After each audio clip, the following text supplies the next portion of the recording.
Bueno, alumnos, bienvenidos a la segunda parte de esta clase número 16 y la parte final de lo que es estequiometría de reacción, ¿sí? En nuestro video anterior vimos que cuando llevamos adelante reacciones químicas en un laboratorio, nosotros tenemos que considerar un concepto que se denomina rendimiento, ¿sí? Que es cuánto es la cantidad de producto que yo voy a obtener en realidad, ¿sí? Rendimiento de la reacción de mi reacción química. Cuando yo hago los cálculos del reactivo limitante, como veíamos en los ejemplos del video anterior, yo lo que estoy calculando es lo que se conoce como rendimiento teórico. Aquella cantidad que según mis cálculos y mis valores de mi problema, yo voy a obtener si llegara a mezclar las cantidades de reactivo que me da el ejercicio. Pero como descubrimos en el video anterior, muchas veces ese rendimiento teórico no es idéntico al rendimiento real. Muchas veces calculo que voy a obtener una X cantidad de producto y cuando hago el experimento químico y la reacción química con las cantidades que he calculado, me da un rendimiento mucho menor. ¿Cuál pudo haber sido el causante de este menor rendimiento? Bueno, pueden ser varios puntos. Sí. Puede ser un error de cálculo, haber pesado mal en la balanza, haber hecho un mal traspaso o combinación de los compuestos químicos. Hay muchos pasos que pueden influir, pero uno de los más importantes y uno de los que están relacionados a este segundo video es lo que yo conozco como porcentaje de pureza. ¿A qué se define como la pureza? Es qué tan, ¿sí? Qué tan puro, o sea, qué tanto del reactivo yo tengo. ¿Sí? Entrar en duda, ¿cómo que cuánto reactivo tengo? Si yo ya calculé que tengo X cantidad. Bueno, esto viene dado por la teoría que habíamos dado al principio de todo el cuatrimestre en relación a cómo se combinan los elementos químicos en la naturaleza. En la naturaleza, los elementos químicos no están separados de manera tan pura como nosotros estudiamos, que vamos a encontrar hierro por un lado, aluminio por el otro, oxígeno por el otro. En la naturaleza está todo mezclado. Muchos de los elementos en la naturaleza están íntimamente mezclados, lo cual en su momento, cuando se estaban investigando los componentes de la tabla periódica, muchos de esos elementos tardaron muchísimos años, incluso décadas, en ser descubiertos porque estaban combinados con otros compuestos y no se identificaban individualmente porque sus cantidades eran ínfimas dentro de otros compuestos que eran mucho más grandes y estaban en mayor cantidad, ¿sí? Por ende, muchas veces nosotros cuando hacemos reacciones químicas no disponemos de reactivos 100% puros. Eso significa que mi reactivo puede contener restos de otras sustancias que podemos conocer como también desconocer totalmente, ¿sí? Es más, muchos reactivos que se compran en las droguerías, que se compran en los centros especializados que nos venden los reactivos para el laboratorio, nos expresan que tal producto que nosotros adquirimos está a un X porcentaje de pureza. Y muchas veces también nos definen a nosotros cuáles son los otros compuestos, ¿sí?, que pueden llegar a venir mezclados con el reactivo que yo quiero obtener o que yo quiero utilizar. ¿Por qué hay otras cosas entre medio? Porque recordemos, muchos de nuestros compuestos químicos se obtienen por reacciones de laboratorio, como por ejemplo la que tenemos acá arriba, la que ya hemos usado en el video anterior. Combinamos hidróxido de sodio con nitrato cúprico y obtenemos nitrato de sodio e hidróxido cúprico. Pero este nitrato de sodio y este hidróxido cúprico va todo junto, o sea, yo mezclé estos dos reactivos que pude haberlos tenido separados, en los recipientes separados, los mezclo en un mismo recipiente, se produce la reacción química y yo tengo estos dos productos, pero que están íntimamente mezclados en una sustancia que puede ser homogénea o heterogénea. Recordemos que pueden estar separados visiblemente o hacer una mezcla conjunta donde yo no puedo identificar quién es quién. Esas mezclas después se pueden separar por medios físicos o químicos, según si la mezcla es homogénea o heterogénea, pero esas separaciones no son 100% efectivas, o sea, no importa el tipo de separación que yo tenga, no voy a separar completamente el hidróxido de cobre del nitrato de sodio. Cuando hago la separación de los dos compuestos, separo la mayoría.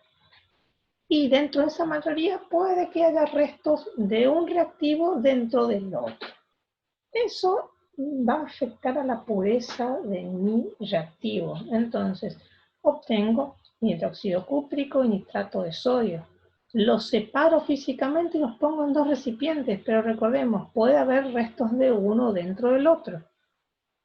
Entonces, cuando yo quiero utilizar mi hidróxido cúprico en otra reacción química, este hidróxido de cúprico puede que no esté al 100% de pureza porque yo lo obtuve al combinar estos compuestos. Y puede tener restitos de nitrato de sodio. A veces podré llegar a identificar cuál es el grado de pureza, a veces voy a desconocer ese grado de pureza. Y cuando yo desconozco ese grado de pureza, esta cantidad de hidróxido cúprico que no es total, ¿sí? Que no es totalmente hidróxido cúprico, me va a tirar a mí errores en mis cálculos cuando yo realice mis reacciones químicas y pese mis productos y me dé este rendimiento de la reacción que hayamos hablado. Entonces, ¿cómo podía identificar yo mi resultado de la clase anterior, de mi video anterior? Disculpen.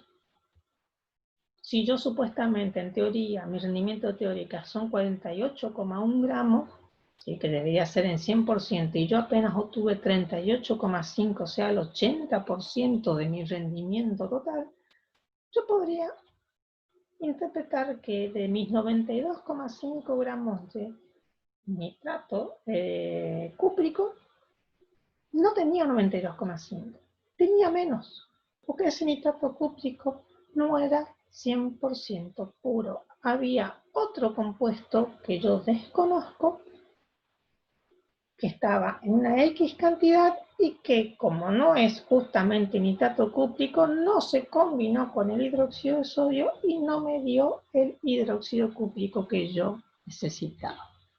¿Sí? Y vemos estas deficiencias en el rendimiento. Esas deficiencias son muy comunes. ¿Sí? Son más comunes de lo que uno piensa dentro de una reacción química en laboratorio. ¿Por qué? Porque ese rendimiento, ¿sí?, me expresa que en la vida real, en la realidad, nuestros reactivos de laboratorio nunca son totalmente puros.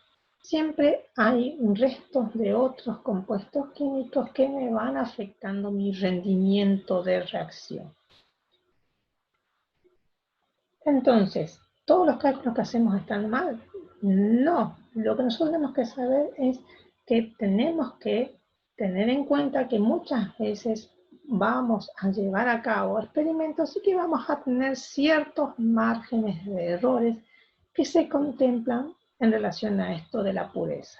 Si conocemos la pureza de nuestros reactivos, vamos a poder solventar esos errores de cálculo. Si desconocemos la pureza de nuestro reactivo porque son reactivos que se usan y que se van contaminando lentamente por el contacto con otras sustancias, porque nuestros utensilios no siempre están totalmente limpios, por errores en el manejo y en el uso. Bueno, eso se va a traducir posteriormente en nuestros rendimientos reales cuando lleguemos adelante en nuestras diferentes reacciones químicas. Y no es para asustarse, es solo para entender qué va a pasar y que tiene un porqué. No es que nosotros estamos haciendo malos cálculos, sino que nuestros reactivos a veces no son puros. Ahora, cuando a mí me dan una problemática con porcentaje de pureza, ¿cómo resuelvo ese ejercicio? ¿Sí? Disculpen, debería hacer toda esa interpretación previa teórica para que se entienda. ¿Sí? Tenemos el mismo ejercicio del video anterior, el único agregado es que ahora vamos a definir que de hidróxido de sodio yo tengo 50 gramos, pero un 70% de pureza.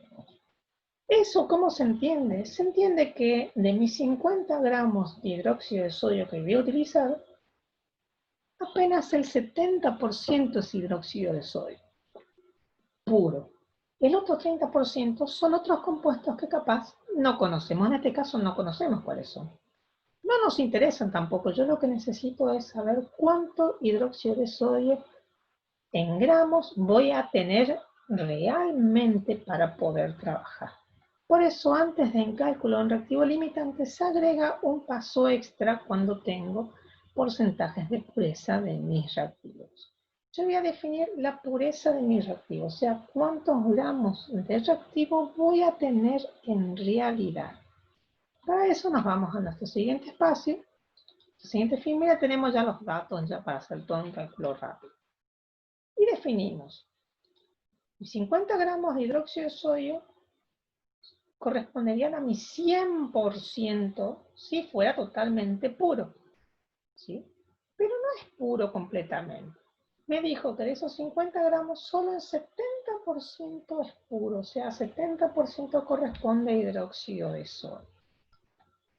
Entonces, ese 70%, ¿cuántos gramos de hidróxido de sodio van a ser? Y hago la regla de 3 simple, ¿sí? 70 por 50 gramos que me dan del laboratorio, dividido 100. Y me da que de mis 50 gramos de hidróxido de sodio, apenas 35 gramos, ¿sí?, son hidróxido de sodio, porque me dijo que el 70% de esos 50 gramos es puro, o sea, 70% es hidróxido de sodio, el resto son otras sustancias. Y ese 70% representa apenas 35 gramos de hidróxido.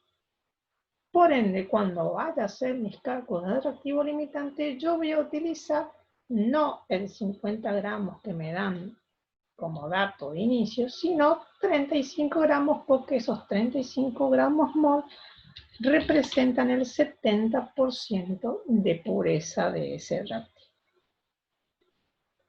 ¿Y qué pasa con el nitrato cúprico? A nitrato cúprico no va a pasar nada porque no nos definió ningún porcentaje de pureza. Cuando no nos definen nada, yo interpreto que esa cantidad de gramos o esa cantidad de moles del reactivo son totalmente puros, o sea, son 100% puros, no hay otra cosa entre medio. Si no me define porcentaje de pureza, se usan los gramos o los moles según el ejercicio, tal y como lo estuvimos haciendo en las clases anteriores. Y si me definen un porcentaje X de pureza, entonces yo hago un cálculo simple con regla, ¿sí?, de 3, como tengo en este ejemplo. Y después calculamos simplemente reactivo limitante, bien rápido, ¿sí? Tenemos la relación 80 gramos de hidróxido con 187,5 de nitrato. Calculamos mi pureza y dijimos que 70% de pureza de 50 gramos de hidróxido de sodio representan que tengo solo 35 gramos de hidróxido. Y por ende vamos a hacer un cálculo. 35 por 187,5 dividido 80. Y me da que para 35 gramos de hidróxido de sodio yo voy a necesitar 82 gramos de nitrato de cobre. Si volvemos a mis datos, ¿cuánto nitrato de cobre me dieron? Me dieron 92,5. Por ende, si comparamos con el video anterior, ahora cambiaron los papeles. Ya no me falta nitrato de cobre, sino que me está sobrando. Por ende, yo identifico ahora que mi reactivo en exceso es el nitrato cúprico. El nitrato cúprico va a ser, el nitrato cúprico va a ser mi reactivo en exceso. Y yo podría definir que mi reactivo limitante, entonces, en este caso, va a ser el hidróxido de sodio, a comparación de lo que me pasaba con el ejercicio del video anterior. Igual vamos a hacer la regla de 3 para comprobar 92,5 gramos 92,5 gramos por 80 dividido 187,5. Y me dice que yo necesitaría para 92,5 gramos de nitrato 39,4 gramos de hidróxido, que como vemos no dispongo porque según mi cálculo de pureza yo apenas tengo en 50 gramos de hidróxido de sodio, apenas tengo en realidad 35 gramos y no los 50 como yo planteaba inicialmente. ¿Ven cómo afecta el cálculo? Si yo consideraba los 50 gramos mol de hidróxido de sodio como totalmente puros, vuelvo a mi video anterior, ¿sí? Y comprobábamos que mi reactivo limitante era nitrato de cobre porque me sobraba hidróxido de sodio y me faltaba nitrato de cobre para poder reaccionar con los 50 gramos de hidróxido de sodio. Pero ahora, considerando la pureza del reactivo, ¿sí? Me dice que en realidad no tengo 50 gramos de hidróxido de sodio, sino que apenas tengo 35, y eso cambia los roles. ¿Sí? Ahora, para 35 gramos yo tengo de sobra nitrato cúprico.